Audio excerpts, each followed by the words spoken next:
Good morning, students. It's Akash sir, class 6. We have finished the chapter of major domains of the earth. So, we are going to start the question answer of this chapter, social science. In that case, the question number 1 is asking, first of all, the question number 1 is asking that answer the following question in briefly. You have to be answer the question in briefly. Number 1, what are the 4 major domains of the earth? B, name the major continents of the earth. ठीक है, पृथ्वी के जो major continents हैं यानी कि महाद्वीप हैं उनके बारे में बताना है। Name 2 continents that lie entirely in the southern hemisphere.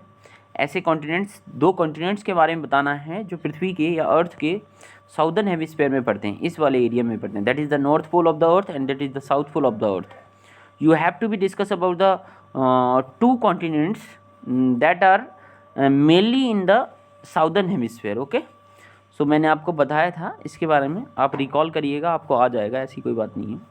First of all recall about the explanation of this chapter. Name the different layers of the atmosphere. Different layer बतानी है एटमॉस्फेयर की। ई जो है, why is the earth called the blue planet. ये तो बहुत normal question है बच्चों वाला। पृथ्वी को जो है नीला ग्रह क्यों कहते हैं। Why is the northern hemisphere called the land hemisphere. जो नॉर्दर्न हेमिस्फेयर है, ये वाला जो है, जो मैं फिगर दे रहा हूँ, दिस पार्ट, इसको लैंड हेमिस्फेयर क्यों कहते हैं। Why is the biosphere important for living organism. Biosphere जो है, जो जीवित प्राणी हैं, ऑर्गेनिज्म हैं, उनके लिए इंपॉर्टेंट क्यों है। तो major domains of the earth से स्टार्ट करते हैं पहला क्वेश्चन से। Discuss about the major domains of the earth. तो major domains are the first is lithosphere, जिसको क्रस्ट कहते हैं। ठीक है, second is atmosphere, third is hydrosphere and fourth is biosphere. तो लिथोस्फीयर क्या है, this is the lithosphere. The upper part of the earth is called the lithosphere. Okay, इसको क्रस्ट भी कहते हैं। We have also discuss about the crust. और जो क्रस्ट में जो है सिलिका और एल्युमिनियम सबसे ज़्यादा पाया जाता है। ओके, सिलिका और एल्युमिनियम जो है सबसे ज़्यादा पाया जाता है। Second is atmosphere. I have discussed you और I have told you the atmosphere. The 5 layer that surrounded the earth are called the atmosphere. The first one is troposphere, the second one is stratosphere, third one is mesosphere, fourth one is exosphere and the last one is fourth one is thermosphere and the last one is exosphere. Okay, and I have also told you the heights of all the major layers. Major continents of the earth: Asia, Europe, Africa, North America, South America and Australia. Okay, and Antarctica.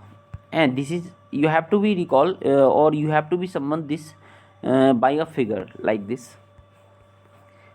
मैं एक figure बनाता हूँ। This is North America, sorry this is South America and this is North America and this is Africa and this is India and the rest of the part are the land masses.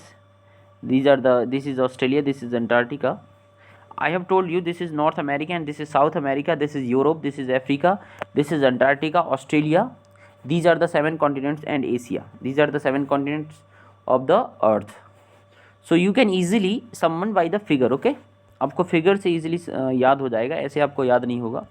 तो Asia है, Europe है, Africa है, north America, south America, Australia and the remaining part is Antarctica. Okay, जो आपके southern part में है या southern hemisphere में जो है, ये वाला जो पार्ट है ये अंटार्कटिका है आपका, नॉर्थ एंड साउथ। आप फिगर से याद करोगे तो आसानी होगी। This is the Antarctica.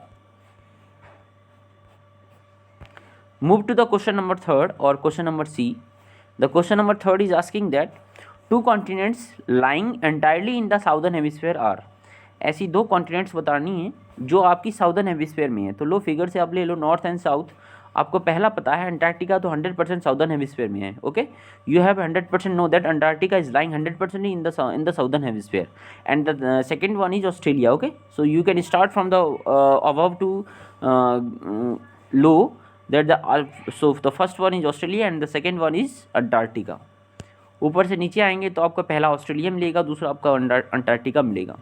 Now we have a question number D, layers of the atmosphere, and I have told you the layers of atmosphere. These are the layers of atmosphere. I have told you by given the figure. So the first one is troposphere. Okay, so troposphere is from 0 to 18 kilometre. कहीं कहीं पे book में 13 kilometre भी देता है, 0 to 18 kilometre और 0 to 13 kilometre. Stratosphere from above 18 to 15 kilometre 18 to 50 kilometre इस क्या है आपका स्ट्रेटोस्फेयर है। नेक्स्ट आपका 52 आप ले लो आगे, ठीक है, 50 to 100 किलोमीटर अप्रॉक्सीमेट ये, और ये आपका है 100 to 400 किलोमीटर, और exosphere above the 600 kilometre. Okay, 400 to 600 kilometre आपका क्या है एक्सोस्फेयर है। ये जो डेटा है ये लाई करते रहते हैं, आपको मेनली जो है एनसीईआरटी बेस्ड डेटा याद करने हैं, जो आपको एनसीईआरटी में दिए गए हैं वही जो है इन स्कूल्स एग्जाम में और जो बड़े बड़े एग्जाम्स होते हैं उनमें भी आते हैं। The earth is called the blue planet of mesosphere. लेकिन इसमें से मेन क्वेश्चन आता कहाँ से है बच्चों, मैं बता देता हूँ। ओके, सो मेन क्वेश्चन जो है आता कहाँ से है, गुड मॉर्निंग। तो मेन क्वेश्चन आपका आता कहाँ से है, पूछता ये है जो ओजोन लेयर है आपकी, O3 की जो गैस है आपकी O2 प्लस O, तो O3 बनती है, ओजोन गैस बनती है। तो जो ओजोन गैस है आपकी वो यूवी रेज जो होती है, अल्ट्रावायलेट रेज है, उनको इंटरप्ट करती है। ओजोन जो गैस होती है उनको इंटरप्ट करती है। अब पूछते हैं कि जो ओजोन गैस है, जो ओजोन परत है, जो ओजोन लेयर है, उसमें जो कौन सी गैस है वो उसमें छेद कर रही है, ठीक है। तो CFC गैस है, क्लोरोफ्लोरोकार्बन गैस जो होती है रेफ्रिजरेटर और फ्रिज से जो निकलती है, ठीक है, AC और रेफ्रिजरेटर से निकलती है क्लोरोफ्लोरोकार्बन CFC गैस, वो छेद करती है। एक तो ये क्वेश्चन आता है, ठीक है।